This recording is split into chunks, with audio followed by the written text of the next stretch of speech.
یہ دیکھنے کے لیے مصیبتوں کے وقت ہی آپ کو دیکھا جائے گا. گھر میں کسی کا انتقال ہو جائے اور پھر دیکھا جائے گا کہ تمہاری زبان سے الفاظ کیا کیا نکلتے ہیں, تم شکایتیں کن کن باتوں کی کرتے ہو, پھر دیکھا جائے گا ہدایت پر ہو یا گمراہ ہو. ایک روایت میں یہ بھی ہے کہ جب کسی کے بچے کا یا کسی کے بھائی کا یا باپ کا انتقال ہوتا ہے گھر میں, تو جنازہ اٹھانے سے پہلے ہی وہاں ایک فرشتہ آتا ہے. وہ فرشتہ گھر والوں کا معائنہ کر رہا ہوتا ہے کہ کون کون کیا کیا کہہ رہا ہے. رب ذوالجلال ہر چیز کی خبر رکھتا ہے, لیکن فرشتوں کو اسباب بنایا گیا ہے اور گواہ بنانے کے لیے انہیں یہ ڈیوٹی دی جاتی ہے. ہر ایک کی زبان سے نکلے ہوئے الفاظ وہ سنتا ہے اور جا کر کے رب تعالیٰ کی بارگاہ میں عرض کرتا ہے. اللہ تعالیٰ پوچھتا ہے کہ میں نے فلاں کے گھر سے ایک جان لے لی, ان کا عزیز بیٹا چلا گیا, بھائی چلا گیا, ماں چلی گئی, وہ لوگ میرے بارے میں کیا کہہ رہے تھے؟ فرشتہ کہتا ہے اے رب ذوالجلال, ان لوگوں کے زبان پر شکر کے الفاظ تھے, وَإِنَّا لِلَّهِ وَإِنَّا إِلَيْهِ راجعون کہہ رہے تھے, اور وہ صبر کر رہے تھے. میں نے گھر والوں کے سب حالات دیکھے. اللہ تعالیٰ فرماتا ہے اے میرے فرشتے تو گواہ رہنا, میں نے ان سے جو چیز لیا ہے اس سے کئی گنا زیادہ نعمت انہیں عطا کروں گا, اس سے بہتر نسل انہیں دی جائے گی, اور ان کے غم آج جتنے ہیں اس سے کئی گنا زیادہ خوشیاں میں انہیں جنت کی عطا کروں گا جنہوں نے میری دی ہوئی مصیبت پر صبر کیا. اور کوئی گھر ایسا ہوگا جس گھر سے فرشتہ جا کر کہے گا کہ مولا اس گھر والے تو بے قابو تھے, جو منہ میں آیا بکے جا رہے تھے, وہ تو یوں کہہ رہے تھے کہ اللہ کو کیا ہمارا ہی گھر ملا, ہمارا ہی بچہ جانے کو تھا, ہمارے ہی گھر میں یہ آفت آنے کو تھی. اس طرح کے الفاظ وہ کہہ رہے تھے اور رب تبارک و تعالیٰ کو ظالم کہہ رہے تھے.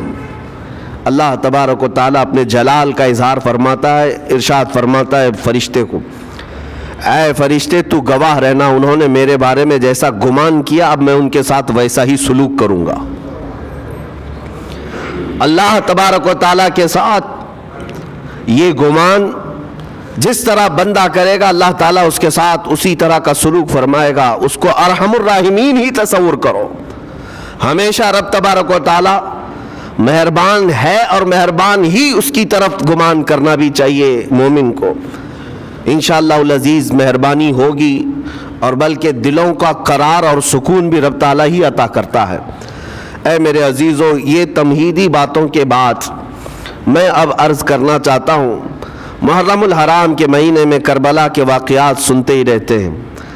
میرے عزیزو, ہم بچپن سے لے کر اب تک ہر سال کربلا میں ہونے والے عظیم حادثے کو سنتے بھی آ رہے ہیں. 14 صدیوں گزر جانے کے بعد بھی اس واقعے کو یاد کرتے ہیں تو آنکھیں بھیگ جاتی ہیں.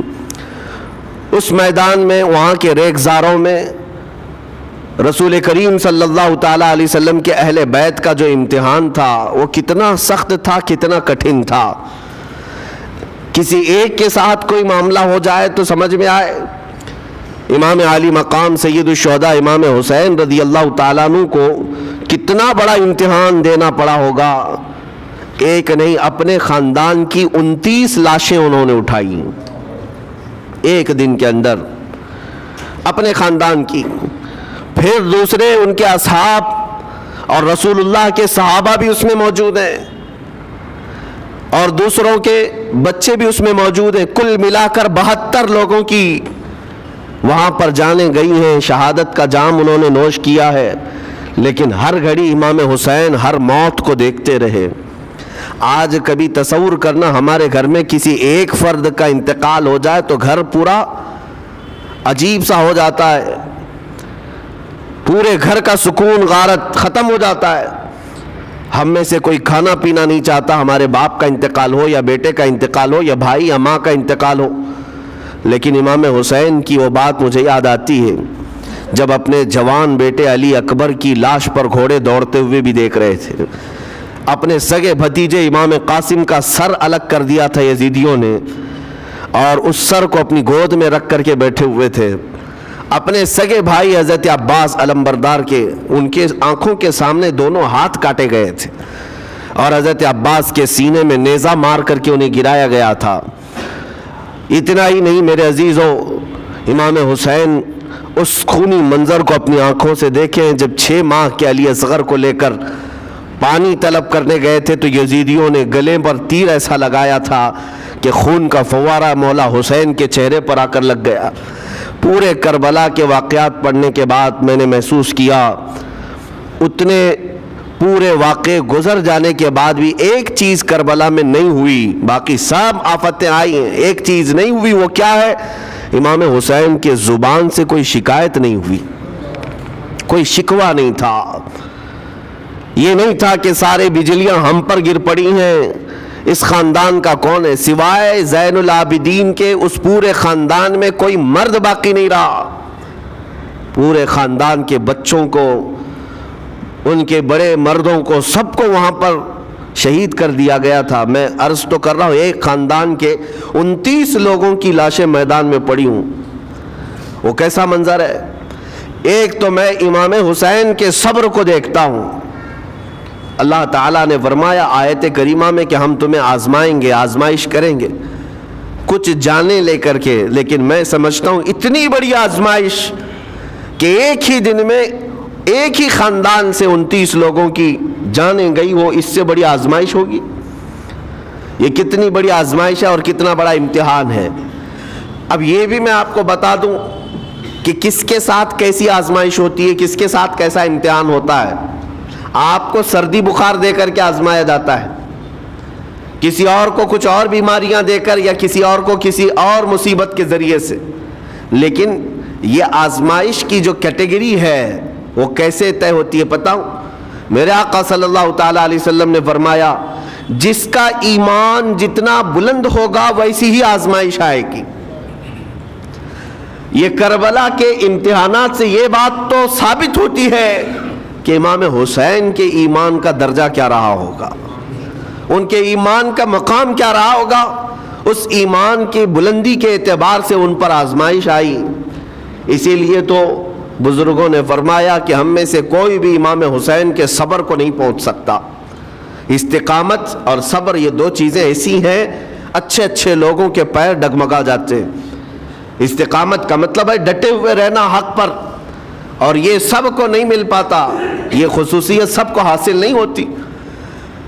ایک امام حسین کی وہاں پر ہم نے استقامت دیکھی اور ان کا صبر دیکھا۔ دوسرے سب سے بڑا صبر جو ہم نے دیکھا ہے وہ سیدہ زینب رضی اللہ تعالیٰ عنہا کا۔ وہ خاتون امام حسین کی سگی بہن ہے، سیدہ فاطمۃ الزہرا کی بیٹی ہے، حیدر کرار کی نور نظر میرے آقا صلی اللہ علیہ وسلم کی گود میں کھیلی ہوئی ہیں۔ سیدہ زینب سلام اللہ علیہا جب وہ کربلا کے میدان میں موجود تھیں، ان کی عمر مبارک بھی تقریباً 55 سال کے قریب تھی۔ 55 سال کی اگر خاتون میدان میں یہ تمام خونی مناظر دیکھ رہی ہو، ہماری عورتوں کو آپ جانتے ہیں کہ ایک چھوٹی سی مصیبت پر واویلا مچاتی ہیں، اور سیدہ زینب وہ ہیں جن کے خود سگے شہزادے اون اور محمد ان کی آنکھوں کے سامنے مارے گئے تھے اور ٹکڑے کیے گئے تھے۔ سیدہ زینب سلام اللہ علیہا اس پر بھی خاموش رہی، لیکن اندازہ کرو جب سارے شہید ہو گئے تھے، امام حسین اپنے خیمے سے نکلنے کو تھے، جب کربلا کے میدان میں خود گھوڑے پر سوار ہونے کو تھے، جانتے ہیں یہ منظر کیسا رہا ہوگا۔ عورتیں تو ماتم کرتی ہیں ایسے حالات میں، لیکن وہ اہل بیت کی عورتیں تھیں۔ سیدہ زینب خود کھڑی ہوئی اور اپنے خیمے میں امام حسین کو لے گئی۔ ایک صندوق تھا پرانا، اس کو کھول کر کے اس میں سے ایک جبہ نکالا اور کہا میری ماں نے مجھے یہ وصیت کی تھی کہ جب حسین میدان میں اترنے کی اس کی باری آئے تو اس دن ہو سکتا ہے وہ مجھے یاد کرے۔ زینب اگر تو اس دن باقی رہے، تو اس دن زندہ رہے تو اپنے ہاتھوں سے یہ حسین کو جبہ پہنانا۔ سیدہ زینب سلام اللہ علیہا انہوں نے خود اپنے ہاتھوں سے امام حسین کو یہ لباس پہنایا کیا اس مقام پر کوئی اتنی طاقت رکھتا ہے کہ پورا گھر لٹ گیا ہو اور اپنے سگے بھائی کو جبہ پہنا کر کسی شادی میں نہیں پھر جنگ کے میدان میں اتار رہے ہو؟ اس خاتون کے استقامت پر لاکھوں سلام۔ سیدہ زینب سلام اللہ علیہا وہ معمولی خاتون نہیں ہے، صبر کا پہاڑ تھیں۔ میں آپ کو بتاؤں، مصیبت کے وقت ایک بار کسی کا قتل ہو جائے تو وہ ایک موت ہے، لیکن یہاں پر کربلا کے میدان میں سیدہ زینب جتنی موتیں دیکھ رہی تھی، ہر موت پر ایک موت کی تکلیف ہے، ہر موت پر ایک موت کی تکلیف، لیکن وہ صابرہ و شاکرہ رہیں۔ پوری تاریخ میں ڈھونڈ کر کے آپ نکالیں، کہیں پر بھی سیدہ زینب نے نہ اپنے بال نوچے، نہ کپڑے پھاڑے، نہ چہرے پر ہاتھ مارا، بلکہ ایسا صبر کا دامن پکڑی رہیں کہ پوری زندگی بھر انہوں نے صبر کی تلقین کی تمام خواتین کو۔ گھر لٹانا، گھر کٹانا، کوئی سر کٹانا کوئی تم سے سیکھ جائے، جان عالم ہو فدا اے خاندان اہل بیت۔ امام زمن فاضل بریلوی رحمۃ اللہ علیہ نے فرمایا ہے، سر کٹانا، گھر لٹانا کوئی تم سے سیکھ جائے، جان عالم ہو فدا اے خاندان اہل بیت۔ عزیزان گرامی وقار، یہاں پر ان حالات کے بعد میں آپ کو ایک بات ضرور کہنا چاہوں گا۔ مصیبتیں ہمارے گھر بھی آتی ہیں، آفتیں، تکلیفیں ہمارے گھر بھی آتی ہیں، لیکن کیا ہم ان مصیبتوں کا سامنا کرتے ہیں، استقبال کرتے ہیں؟ نبی اکرم صلی اللہ تعالیٰ علیہ وسلم نے تو ارشاد فرمایا، مومن کو جب مصیبت آتی ہے تو اس کے لیے وہ نعمت ہے، دو چیزوں میں سے ایک چیز ہوگی اس کے ساتھ۔ اگر بخار بھی آئے، میرے آقا فرماتے ہیں اگر بخار بھی آیا ہے تو دو باتوں میں سے ایک بات ہوگی اس کے ساتھ، یا تو رب تبارک و تعالیٰ اس کے گناہ معاف کرے گا یا تو اس کے درجے کو بلند کرے گا۔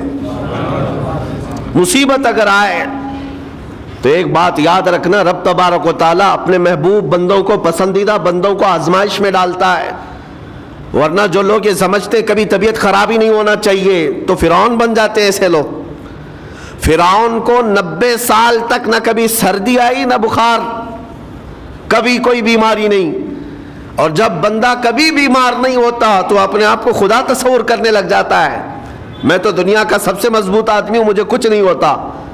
لیکن مصیبتیں دے کر کے رب تبارک و تعالیٰ تمہیں تمہاری حقیقت بھی بتاتا ہے، اور انسان کو انسان کی لمٹ میں رہنا سکھایا جاتا ہے۔ تمہاری حیثیت صرف اتنی ہے کہ اگر نس رک گئی، دل کی دھڑکنیں ایک آن کے لیے اگر رک گئی تو سب ختم ہے۔ اس لیے تمہیں رب تبارک و تعالیٰ کے حضور جانا ہی ہے تو صبر بھی سیکھو اور شکر بھی سیکھو۔ آج مصیبتیں اور آفتیں آتی ہیں تو واویلا کرنے والوں کے لیے میرا میسج ہے، اللہ تبارک و تعالیٰ تمہاری ہر بات کو دیکھ رہا ہے۔ تمہارے چیخنے سے، چلانے سے، تمہاری شکایت کرنے سے گئے ہوئے آدمی کی جان واپس تو نہیں آنی ہے۔ تمہارا عزیز ترین بھائی مر گیا، تم جس سے سب سے زیادہ پیار کرتے تھے وہ بیٹا انتقال کر گیا، مجھے بتاؤ تم 10 لوگوں میں چیخو گے، چلاؤ گے، رب تعالیٰ کے حضور بری بری باتیں بھی کرو گے تو کیا وہ گئی ہوئی جان واپس آ سکتی ہے؟ میرے عزیزوں، یہ وہ حکومت نہیں ہے کہ تمہارا احتجاج کرنے پر قانون واپس لے لیا جائے۔ تمہارے سب مل کر کے پروٹیسٹ کرنے سے حکومتیں اپنے فیصلے واپس لے سکتی ہیں، لیکن وہ رب ذوالجلال شہنشاہ اعظم کا قانون ہے۔ وہاں نبیوں کی بھی جو روح لی گئی، وہاں پر اللہ تبارک و تعالیٰ نے اپنے محبوب نبیوں کی بھی روح کو قبض کرنے کا حکم دیا، تو کیا سب کے غم منانے سے وہ روحیں واپس کرنے کا فیصلہ کیا گیا ہے؟ نہیں میرے عزیزو، اس عالم میں، اس کائنات میں پھر کوئی ہمارے رونے، چیخنے، چلانے سے واپس نہیں آتا۔ ہاں، غم کرنا اپنی جگہ پر ہے، لیکن غم کا شرعی طریقہ کیا ہے؟ میرے آقا صلی اللہ تعالیٰ علیہ وسلم نے بھی غم فرمایا۔ آپ کے عزیز بیٹے سیدنا ابراہیم جب انتقال کر گئے، میرے آقا کی آنکھوں میں آنسو تھے۔ حضور پاک صلی اللہ تعالیٰ علیہ وسلم کی آنکھوں کے سامنے سیدہ خدیجۃ الکبریٰ کا انتقال ہوا، حضور غمگین تھے، لیکن غم کا مطلب کبھی یہ نہیں ہوتا کہ اللہ کی بارگاہ میں شکایت کریں، تو نے میرے ساتھ ایسا کیوں کیا، یعنی تم حکم دو گے، رب تبارک و تعالیٰ کو تم مشورہ دو گے کہ کس کے ساتھ کیا کرنا ہے. اس لیے ان مواقع پر ہم سب کی آزمائش ہے، ہمارا امتحان ہے.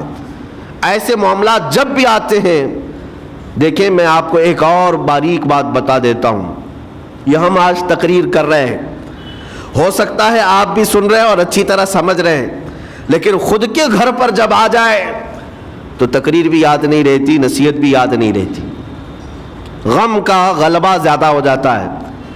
ایسے اوقات میں حکم کیا ہے مومنین کو؟ میرے گھر پر، میں جانتا ہوں شکایت نہیں کرنا چاہیے، میں جانتا ہوں غموں کے وقت صبر کرنا چاہیے، پھر بھی اگر میرے گھر میں آ گئی مصیبت تو مومنین کے لیے حکم یہ ہے کہ تم نے اب تک جو سنا تھا حدیثیں وغیرہ اس کو یاد دلاؤ، یعنی مجھے یاد دلاؤ. یہ مت سوچو کہ مولانا صاحب ہیں، مفتی صاحب ہیں، امام صاحب ہیں، ان کو تو سب معلوم ہوگا. غم کا غلبہ جب آ جاتا ہے تو اچھے اچھوں کو یاد نہیں رہتا. مومنین کو کہا گیا ہے کہ وہ یاد دہانی کریں، جائیں غموں کے وقت ان کی حالت دریافت کریں اور انہیں صبر کی تلقین کریں. ہر ایک کے لیے ضروری ہے. یہ سوچ کر کے پیچھے نہیں ہٹا جائے گا کہ یہ تو بہت جانکار لوگ ہیں، یہ بہت پڑھے لکھے لوگ ہیں، ان کو تو سب پتہ ہے. نہیں، بلکہ حکم یہ ہے کہ جس کے ساتھ بھی مصیبت آئے، مومنین، دوسرے مومنین اسے صبر کی تلقین کریں، اسے جا کر کے حوصلہ دیں اور اسے تسلی دیں. اب میں آتا ہوں ان باتوں کی طرف جو لوگ مصیبتوں کو برا سمجھتے ہیں. ایک صحابی تھے، ان کی شادی ہو گئی، ایک صحابیہ سے نکاح ہوا تھا مدینے میں. سال بھر خوشحالی سے گزرتے رہے، بہت اچھے دن گزرے. سال ختم ہونے کو تھا کہ خاتون جو ہے لڑائی کرنا شروع کر دیتی، کہتی مجھے تمہارے ساتھ رہنا نہیں، مجھے طلاق چاہیے، ڈائریکٹ طلاق.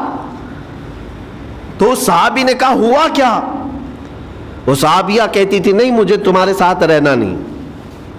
اس صحابی نے کہا ٹھیک ہے، اگر ایسا ہی ہے تو حضور پاک صلی اللہ علیہ وسلم کے پاس چلتے ہیں، وہاں جا کر فیصلہ کرا لیں گے.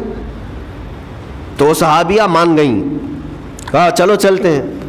تو دونوں چلے جا رہے تھے اپنے گھر سے، حضور پاک صلی اللہ علیہ وسلم کے دربار میں فیصلہ کروانا ہے. چلتے وقت راستے میں ایک پتھر سے ٹھوکر لگ گئی اس صحابی کو، اور اتنی تیز ٹھوکر لگی کہ ان کا ناخن اکھڑ گیا. اب وہ ان کی خاتون جو بیوی صحابیاں ہیں وہ فوراً اپنے دوپٹے کا کپڑا پھاڑ کر کے انگلی کو باندھتی ہیں اور خون روکتی ہیں، اور اس کے بعد کہتی ہیں چلو واپس گھر چلتے ہیں. گھر واپس آنے کے بعد وہ کہتی مجھے طلاق نہیں چاہیے، ساتھ میں رہوں گی. کہا عورتوں کا موڈ، عورتوں کا اس طرح کا فیصلہ، کیا بات ہے؟ وہ صحابیہ کہتی ہے میں نے سنا ہے کہ جب کبھی کوئی بندہ بیمار نہیں ہوتا تو اللہ اسے پسند نہیں کرتا. میں نے جب سے تم سے شادی کی ہے، سال بھر ہو گئے، ایک بار بھی تم کو بیمار ہوتے نہیں دیکھا. مجھے ایسا لگنے لگا کہ کہیں تم اللہ کے ناپسندیدہ بندے تو نہیں ہو، اس لیے میں تمہارے ساتھ نہیں رہنا چاہتی تھی. اب جب راستے میں ٹھوکر لگ کر ناخن اکھڑ گیا تو مجھے احساس ہوا کہ اللہ تجھے بھی پسند کرتا، میں تیرے ساتھ رہنے کو تیار ہوں. وہ صحابیہ تھیں. میرے عزیزو، اس کا مطلب یہ نہیں کہ ہم آپس میں ایک دوسرے کے بیمار ہونے کی انتظار میں رہیں. شوہر یہ سوچے کہ میری بیوی بیمار کیوں نہیں ہوتی، اور بیوی یہ سوچتی رہے کہ میرا شوہر بیمار کب ہوگا. وہ توکل کا اعلیٰ درجہ ہے.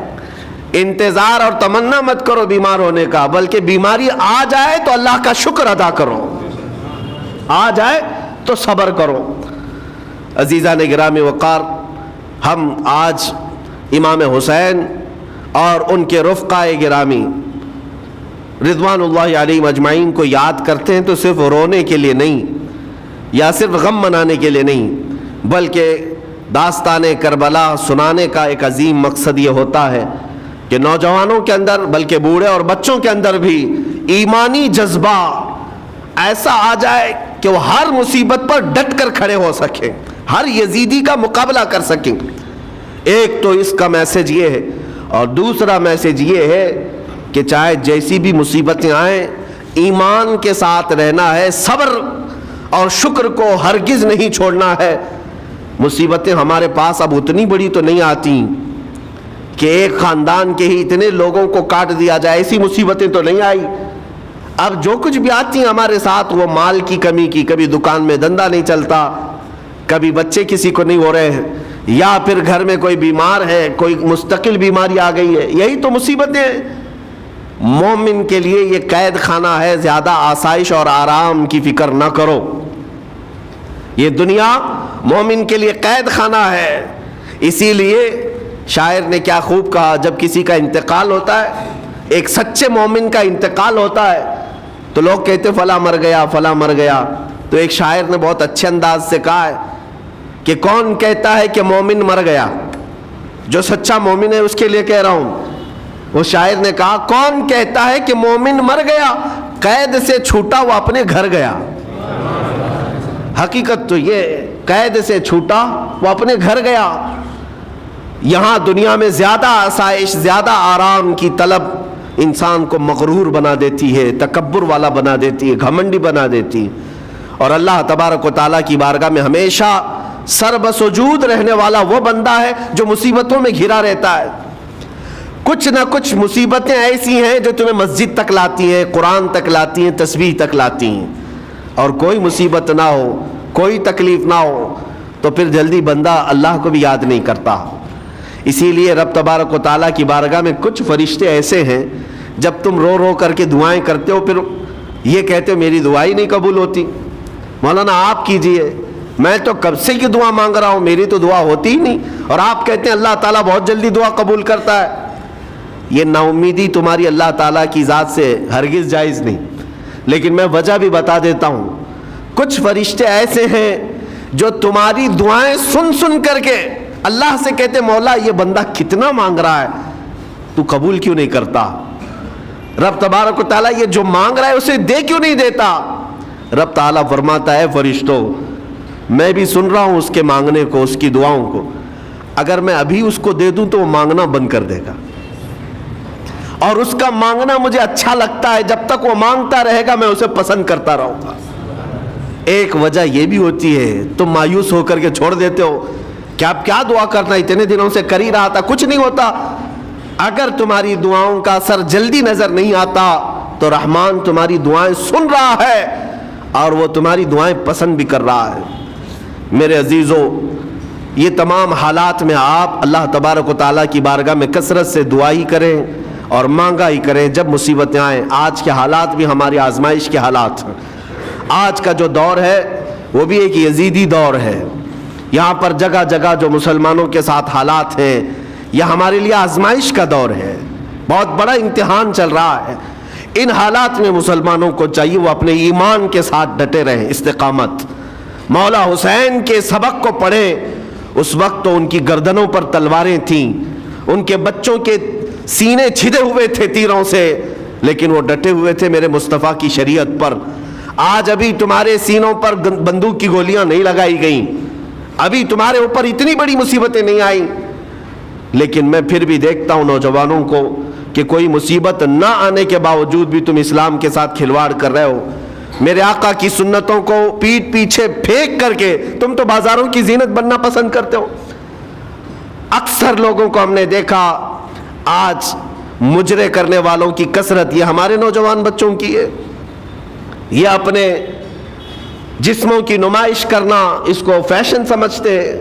نہیں میرے عزیزو، امت مصطفیٰ اور وہ بھی امام حسن اور امام حسین کے غلام اس مردار دنیا پر کبھی بھی اپنی حکومت نہیں چاہتے، اس مردار دنیا کے وہ کبھی خواہش مند نہیں ہوتے۔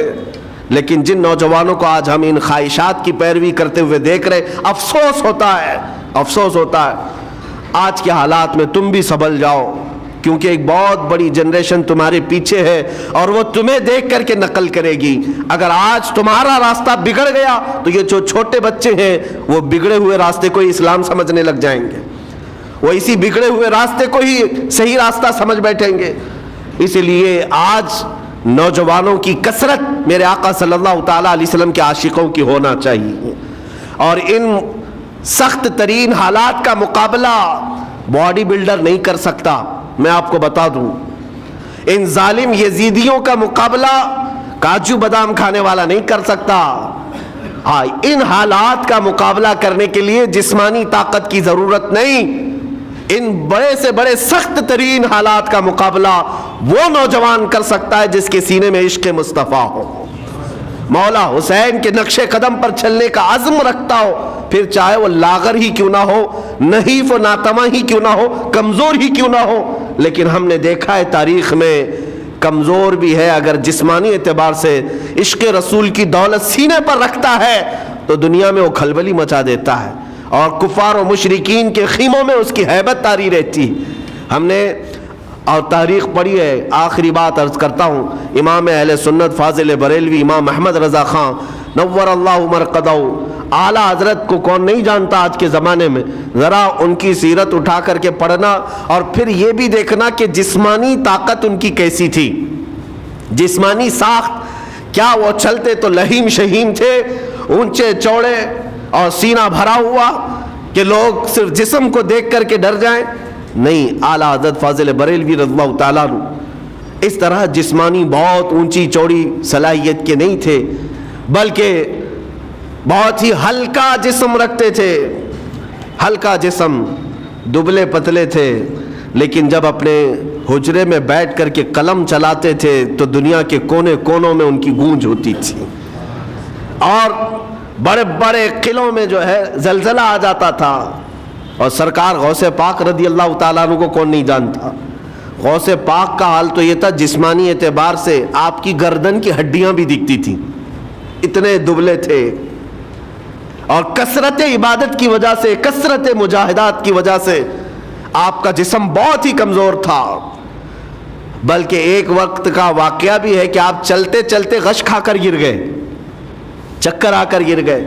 جسمانی اعتبار سے اکثر تو آپ پتے کھا کر کے رہے، کھانا بھی نہیں کھایا 40 سال تک، تو جسمانی اعتبار سے کمزور ہونا کوئی معنی نہیں رکھتا۔ لیکن دنیا یہ بھی جانتی ہے، گردن کی ہڈیاں ہی کیوں نہ دکھتی ہوں، ہاتھ و پیر کی ہڈیاں ہی کیوں نہ دکھتی ہوں غوث پاک کی، لیکن روحانی طاقت کا حال یہ ہے کہ کسی قبر کو ٹھوکر لگا دے تو مردہ زندہ ہو جائے۔ اس طاقت کو میں آج آپ کے سامنے کہنے کی بات کر رہا ہوں، عشق مصطفیٰ سینے میں ہو اور سچی عقیدت و محبت حسنین کریمین سے رکھتا ہو، اور پھر اپنے طریقے بدل لے تو بڑے جسم اور ڈیل ڈول بنانے کی ضرورت بھی نہیں آئے گی۔ مولا کریم تمہارا رعب خود ہی دشمنوں کے دلوں پر ڈالتا ہے۔